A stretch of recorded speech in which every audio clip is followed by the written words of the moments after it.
ابو فرمانے لگے تمہیں پتہ ہے جب کسی کے گھر میں بیٹی پیدا ہوتی ہے حضور کیا ہوتا ہے؟ فرمایا میرا مالک 2 فرشتے بھیجتا ہے۔ فرمایا وہ آ کے گھر والوں کو سلام کہتے ہیں، جنوں اور انسانوں کے علاوہ ساری دنیا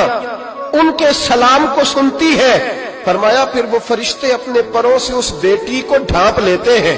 اور پھر اس کے سر پر پھیرتے ہیں، اور فرمایا پھر وہ ان کے باپ کو کہتے ہیں ان کی صحیح طرح پرورش کرنا، پھر ان کے ذمہ داروں کو کہتے ہیں، ان کے خاندان کے بڑوں کو کہتے ہیں صحیح طرح پالنا۔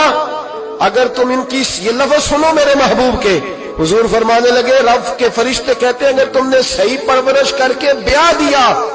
تو اللہ قیامت تک تمہاری مدد کرے گا،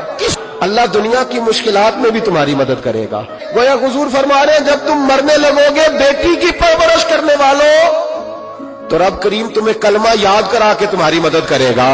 اور نکیرین کے سوالات قبر میں آسان کر کے تمہاری مدد کرے گا، اور قبر میں جنت کی کھڑکی کھول کے تمہاری مدد کرے گا، میزان عمل پر تمہارے عملوں کا وزن زیادہ کرا کے اللہ تمہاری مدد کرے گا،